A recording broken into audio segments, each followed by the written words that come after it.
네, 양지회 전현 임원들에 대한 구속영장 기각을 둘러싸고 벌어지고 있는 법원과 검찰의 정면 충돌. 로인사이드 남승환 변호사와 얘기해 보겠습니다. 남 변호사님, 범죄 혐의는 소명되지만 구속의 필요성은 없다는 게 법원 기각 사유인데 혐의는 뭐 있지만 구속할 필요는 없다. 이거 뭐 어떻게 보시나요, 개인적으로?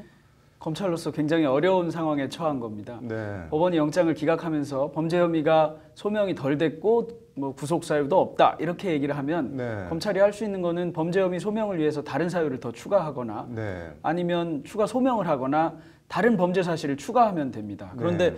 소명은 되지만 구속의 필요성이 없다. 이렇게 얘기하면 도주 우려나 증거인멸 염려, 주거 부정 이런 것이 없다는 것이기 때문에 네. 이거를 어떻게 더 소명할 것인지 상당히 까다로운 상황에 처해 있을 겁니다. 네, 뭐 형법상 불구속 수사 원칙이 원칙이라고 하는데 이게 뭐 관례적으로 그런 원칙인가요? 아니면 뭐 법에 어디 딱 정해져 있는 건가요? 예전에는 형사소송법이 개정되기 전에는 불구속 수사 원칙이 법에 정해져 있지는 않았고요. 이거를 네. 헌법과 형사소송법 등의 해석을 통해서 당연히 인정되는 원칙이다 이렇게 했었는데 한 10년쯤 전에 형사소송법을 개정하면서 피의자에 대한 수사는 불구속 상태에서 함을 원칙으로 한다라는 조항을 형사소송법에 집어넣었습니다. 그러니까 굳이 하자면 형사소송법상의 원칙이다 이렇게 할 수는 있습니다. 네, 뭐 법적으로 정해진 원칙이네요, 일단은. 예, 그렇습니다.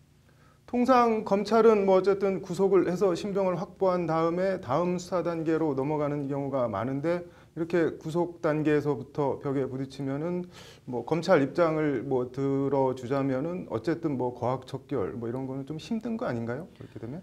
예, 검찰로서는 영장 기각을 미리 예상하고 할 수는 없겠지만 영장이 네. 기각될 경우에 방안도 당연히 고려하고 있을 겁니다. 영장이 네. 기각되면 재청구한다 또는 보안 수사에서 불구속 기소한다라든가 이런 원칙은 세워놓고 있을 것이고요. 다만 검찰이 뭐 따로 성명까지 낼 정도라면 이번에 유감은 표명하고 가겠다.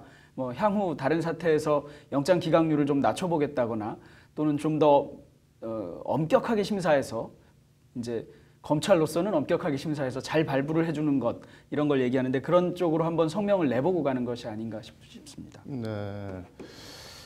그 형사 사건 이 변호를 뭐 해보셨을 텐데 통상 영장 발부 여부 이런 거 가능성은 뭐 어느 정도는 예측이 가능한 거 아닌가요?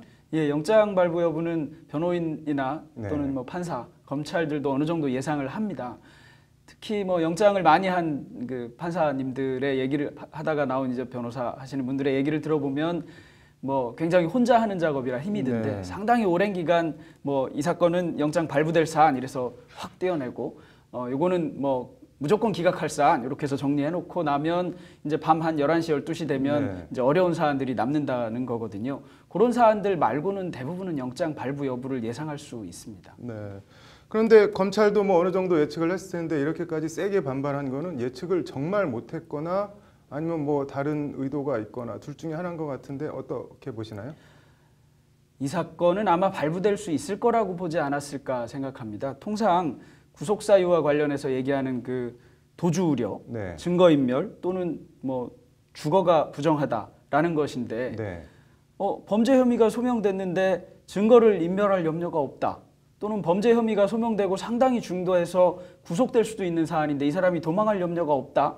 이렇게 판단하지 않는다는 거거든요. 그래서 통상은 법원이 증거인멸이나 도망의 우려 또는 도망을 어떻게 판단하냐 하면 범죄 혐의가 상당히 소명되고 그 범죄가 중대해서 판결을 선고할 경우에 구속될 가능성이 상당히 농후하다.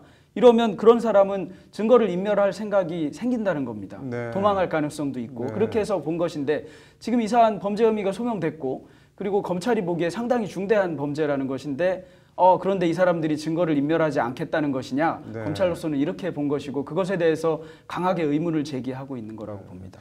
그럼 거꾸로 보면은 법원은 왜 이렇게 기각을 해줬을까요? 그러면은? 판사들이 많이 하는 얘기가 있습니다. 네. 개별적인 사안에 따라 구체적인 사정을 살펴서 해당 사안에 맞게 판단해야 된다 이거거든요. 네. 이 사안이 개별적으로 봐야 되는데 어떤 과거의 사안이나 과거에 영장을 발부했던 사안을 갖고 들어와서 무조건 거기에 맞추라고 하면 안 된다. 네. 개별적으로 내가 판단해 보니까 도주 우려나 증거인멸 염려가 없다고 보인다. 이렇게 판단했다는 겁니다. 법원은 이번에 입장을 내면서도 네. 비슷한 입장을 냈죠. 개별적인 사안에서 구체적으로 판단해야 된다. 네. 검찰 입장에서는 뭐 법원이랑 달리 이게 여러 개 큰 어떤 전체 수사 밑그림 중에 한 조각인데 이걸 개별적으로 보고 영장 안 된다 하면은 전체 수사에는 어쨌든 좀 차질이 있는 거 아닌가요? 그러니까 법원이 얘기하는 개별적 사안이라는 게 네. 해당 피고인마다 봐야 된다는 거거든요. 예를 들어 네. 어떤 다른 피고인에 대해서 봤는데 동일한 범죄 사실로 영장이 청구되어 왔는데 이 피고인은 보니까 도망할 염려가 있다라고 나는 판단했다면 네. 그거는 법원의 판단이 그 사안에 대해서 영장을 발부해야 된다고 나올 수 있다는 겁니다. 그러니까 다른 영장 전담 판사가 봤을 때 이 사람은 내가 보기에는 도주 우려가 있다고 본다라고 판단할 수도 있는 건데 네. 그거는 판사마다 다른 판단을 할 수도 있는 것이죠. 네. 검찰 입장으로서는 영장이 기각되면 네. 아까 말한 대로 증거인멸 염려가 있다고 보는 것이 됩니다. 그러니까 향후에 구속되어 있는 사람에 대해서 수사를 해서 기소를 하는 경우하고 구속되어 있지 않아서 밖에서 자유롭게 돌아다니는 사람, 그 사람은 본인의 방어권 행사를 위한다는 것을 하지만 검찰로서 보기에는 증거도 인멸하고 이러고 있는 상황에 처한 것입니다. 그러니까 향후 수사 또는 향후 기소하는 일정에 있어서 또는 계획에 좀 차질을 빚게 될 수밖에는 없습니다. 네. 뭐 영장 발부를 둘러싼 검찰과 법원 갈등 이게 뭐 한 해 뒤의 얘기는 아닌 거죠? 예, 아무래도 한쪽은 청구하는 쪽이고 한쪽은 심사를 하는 쪽, 그래서 뭐 판단을 하는 쪽이니까 상당히 서로 간에 불만이 생길 수밖에 없습니다. 그거는 뭐 재판을 하는 변호사나 재판을 또 주재하는 판사 사이에서도 생길 수 있는 것이고 이렇기 때문에 갈등 관계는 당연히 생길 수 있습니다. 네. 뭐 예를 들어 보면 뭐 어떤 게 있을까요? 그 전에? 뭐 지금 뭐 많이 나왔는데요. 론스타 관련해서 예. 뭐 계속해서 영장이 기각되니까 이거 뭐 인분을 쏟아붓는 격이다 이렇게 얘기하면서 심지어 영장을 뭐 전혀 고치지 않고 그대로 재청구하기도 한 사례가 있었고요. 검찰이요? 예, 검찰이 그렇게 하니까 법원은 뭐 공부를 좀 더 하셔야 되지 않냐 뭐 이런 취지로 반박을 해서 굉장히 날카로웠었고 또 뭐 신정아 학력위조 사건 같은 것에서 영장을 기각했을 때도 좀 논란이 있기는 했었습니다. 네. 국정원 댓글 사건 뭐 양지에 일단 영장 재청구를 할 것 같은데 댓글 사건이 앞으로 뭐 어떻게 될 것 같나요?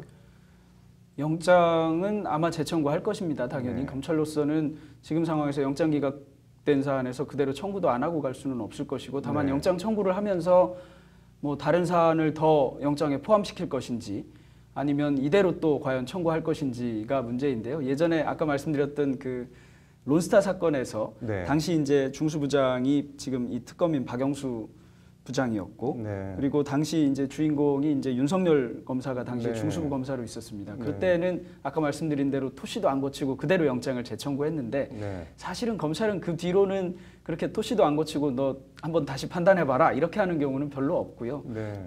뭐를 더 보완해야 되겠죠. 수사도 조금 더 하고 증거도 조금 더 붙이고 증거인멸 시도를 했다는 점 같은 것을 예를 들어 덧붙인다든가 이렇게 해서 영장을 청구하면 이번에는 다른 영장 판사가 심사를 하게 될 것이고 그 경우에 다른 사정이 있다면 뭐 같은 사안이지만 증거도 다르고 이러기 때문에 다른 판단을 받아볼 여지가 있을 겁니다. 그러니까 당연히 영장은 재청구할 것이고요. 아무래도 구속 수사한 뒤에 기소해서 수사하거나 하는 것이 향후 공소 유지에도 더 유리하고 이러기 때문에 뭐 재청구는 반드시 할 것 같고 그리고 가급적이면 발부가 되도록 하는 청구를 하려고 노력할 것입니다. 검찰 입장에서는 이게 뭐 양지회 전현 임원 뭐 2명 이런 사람들이 목적이 아니라 뭐 좀 더 큰 어떤 수사 목표나 이런 게 있을 거잖아요. 그런 차원에서 이 영장 기각 사태에 대한 뭐 일종의 반박문이라든가 이런 게 오가는 거 아니냐라는 해석도 있는데 어떻게 보세요? 아까 말씀드린 대로 검찰에서 거학척결을 하자고 하는데 그 단초인 댓글 이거 별거 소명도 다 됐고 어떻게 보면 별것 아닌 것처럼 보이는 사건부터 법원이 브레이크를 건다. 그렇다면 향후 그 댓글 사건 뒤에 있을 여러 가지 사건들의 구속 수사는 더 어려워질 것이 분명하고요. 그런 점에서 이 사건은 반드시 구속시키고 가야 되겠다 이런 생각을 할 수 있을 것 같습니다. 흔히 이런 걸 두고 뭐 향후 검찰 수사가 힘이 빠진다 이런 표현을 하기는 하는데 검찰이 힘이 빠지는 것은 아니고 아마 동력이 좀 떨어질 테니까 뭐 다른 수사를 하느라고 더 힘이 많이 들어가고 이런 점은 고려할 수 있지 않을까. 뭐 서울중앙지검, 서울중앙지법 우리나라 최대 검찰이고 우리나라 최대 법원인데 아무 뭐 생각이나 의도 없이 서로 이렇게 공방을 주고받진 않을 텐데 어떤 결과로 나올지 참 궁금하네요. 변호사님 잘 들었습니다 오늘.